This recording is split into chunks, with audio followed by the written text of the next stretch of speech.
একদিকে রোজা, আরেকদিকে হলো পূজা। এই রোজা এবং পূজা মিলে বাংলাদেশ। রোজা আর পূজা সব নাকি একই জিনিস, জাস্ট মুদ্রার এপিঠ আর ওপিঠ। আমাদের হালত তেমন হয়েছে, একদিকে দাবি করব ইসলামের জন্য জান দিয়ে দিব, এই করব সেই করব, অথচ এক পূজার টাইমে জাস্ট কয়েকটা ভোটের জন্য নিজের ঈমানটা বিক্রি করে দিতে পর্যন্ত দ্বিধা করে। রোজা আর পূজা সব নাকি একই জিনিস, জাস্ট মুদ্রার এপিঠ আর ওপিঠ। এই জাতীয় কথাগুলো যদি কেউ বলে, তাও এমন ব্যক্তি যে নিজেকে ইসলামের পক্ষের শক্তি দাবি করে, ইসলামের পক্ষের শক্তি।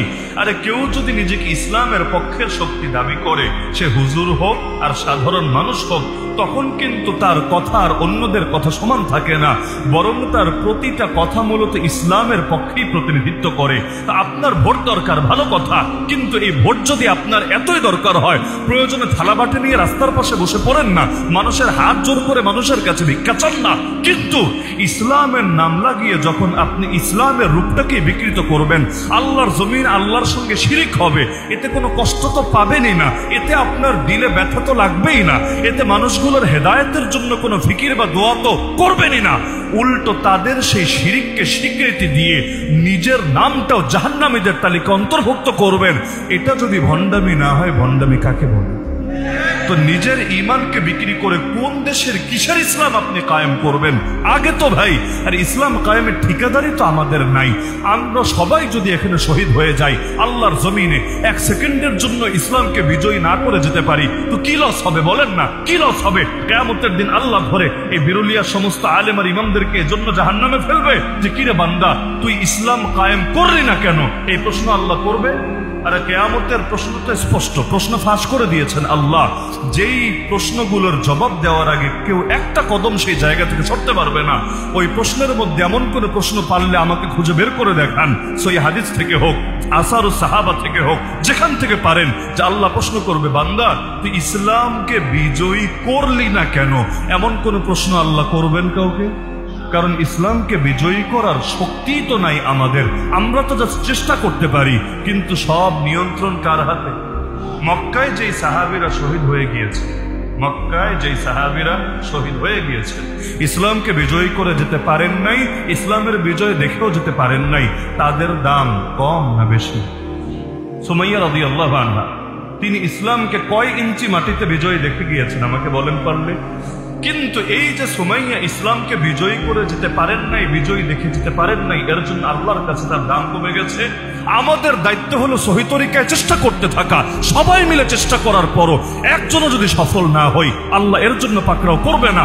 হ্যাঁ, চেষ্টা যদি না করি, চেষ্টায় যদি ত্রুটি রাখি, আল্লাহ আমাদেরকে ছাড়বেন না। লা ইউকাল্লিফুল্লাহু নাফসান ইল্লা উসআহা, আল্লাহ সাধ্যের বাইরে বোঝা চাপিয়ে দেন না। তো সুতরাং এটা আবার কেমন কথা যে যেই দায়িত্ব আমার কাঁধে নাই, ইসলামকে বিজয়ী করা, ইসলামকে এমন একটা পর্যায়ে নিয়ে যাওয়া যখন প্রতিটা ইঞ্চি ইঞ্চি মাটিতে ইসলাম বিজয়ী হবে, তো যেটা আমার সাধ্যের কথাই না, যেটা আল্লাহর নিয়ন্ত্রণে, ওই জিনিসকেও আদায় করার জন্য আমি যদি তরিকাই নষ্ট করে ফেলি, আমি যদি ঈমান আর কুফরকে মিলিয়ে একাকার করে ফেলি, এর চাইতে বড় ভণ্ডামি কি হতে পারে?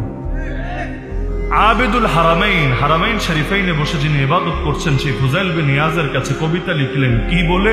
ইয়া আবিদাল হারামাইন লাউ আবসারতানা। এই কবিতা আজকাল কেউ লিখলে আরে বেয়াদব বানায়ছে, যে তুই ইবাদতের শানে বেয়াদবি করেছিস, একজন আবেদ এবং বুজুর্গের শানে বেয়াদবি করেছিস। ইয়া আবিদাল হারামাইন লাউ আবসারতানা, হে হারামাইনে বসে বসে ঠান্ডা মাথায় ইবাদতকারী, যদি তুমি আমাদেরকে দেখতা যারা জিহাদের মাঠে আছি, লাআলিমতা আন্নাকা ফিল ইবাদাতি তালআবু, তুমি বুঝতে পারতা ইবাদতের নামে তুমি কোন খেলতামাশার ভেতরে আছো।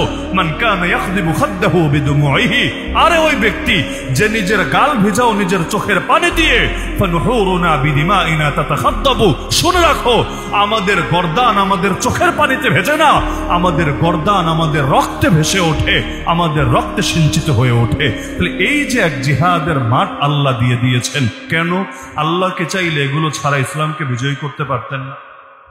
আচ্ছা আমাকে বলেন, নবীর রক্ত ঝরানো ছাড়া আল্লাহ ইসলামকে বিজয়ী করতে পারতেন নাকি পারতেন না? যদি বলেন পারতেন না, আপনার তো ইমানই নেই, আপনি তো আল্লাহকে সর্বশক্তিমান মানেনই না। ইন্নাল্লাহা আলা কুল্লি শাইইন কাদির, নিশ্চয়ই আল্লাহ সর্ববিষয়ে পরিপূর্ণ ক্ষমতাবান। তা আমার নবীর গা থেকে রক্ত ঝরানো ছাড়াই আমার আল্লাহ ইসলামকে বিজয়ী করতে পারতেন নাকি পারতেন না? যদি পারেনি তাহলে এত রক্তের কি দরকার ছিল, এত কোরবানির কি দরকার ছিল? আমার নবীর দাঁত শহীদ হলো, আমার নবীর আঙ্গুল পর্যন্ত কেটে গেল। ঠান্ডা মাথায় জিহাদের মাঠে নিজের আঙ্গুলকে দেখে নিজে কবিতা বললেন, হাল আনতি ইল্লা ইসবাউন দামিতি ওয়া ফি সাবিলিল্লাহি মা লাকিতি। আরে তুই তো একটা আঙ্গুল মাত্র, যে রক্তাক্ত হয়েছিস, তো সমস্যা কোথায়? যা হয়েছে আল্লাহর রাস্তায় জিহাদের ময়দানেই তো হয়েছে। এমনকি নিজের আপন আপন মানুষরা নিজের আপন চাচাকে পর্যন্ত শহীদ হতে দেখেছেন। এই যে এত কষ্ট, এগুলো ছাড়াও আল্লাহ যেহেতু ইসলামকে বিজয়ী করতে পারতেন, তাহলে এগুলোর দরকার কি ছিল? প্রশ্ন আসে নাকি আসে না? আল্লাহ তাআলা পাহাড়কে নিয়ে পর্যন্ত যারা ষড়যন্ত্র চক্রান্ত করছে, ওদের সব ষড়যন্ত্র আর চক্রান্তকে নস্যাৎ করে সেই অঞ্চলটাকেও নিরাপদ করে দিতে পারেন নাকি পারেন না? তা আল্লাহ তো পারেন, তাহলে করেন না কেন? করেন না এই কারণে, সব যদি তিনি তার নির্বাহী আদেশে করেই দেন, আমার আপনার দাম বাড়বে কিভাবে? কিয়ামতের দিন দামি তো হতে হবে, দামি হওয়ার জন্য কোনো একটা মাধ্যম তো লাগবে। তো সব যদি আল্লাহ করে দেন তার নির্বাহী আদেশে, কিয়ামতের দিন আমার পুঁজি কি হবে?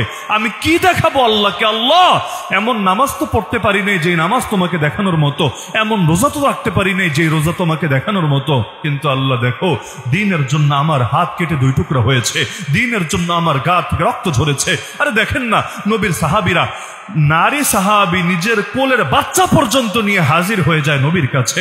আরে কি হবে তোমার বাচ্চাকে দিয়ে? স্পষ্ট বলে দেয়, ইয়া রাসূলুল্লাহ, এটা তো বুঝি এই ছোট বাচ্চা, কোলের বাচ্চা, সে জিহাদে কোনো কাজে আসবে না, নিজে লড়াইও করতে পারবে না। কিন্তু কি করব বলেন, যারা বড় ছিল তাদেরকে তো আগেই পাঠিয়েছি, একজনও তো জান নিয়ে ফিরে আসে নাই। আর আমি তো নারী, আমি যেতে চাইলেও তো আমাকে আপনি যাওয়ার অনুমতি দেবেন না। কিন্তু দিল তো মানে না, মন তো সয় না। তো কি করব বলেন?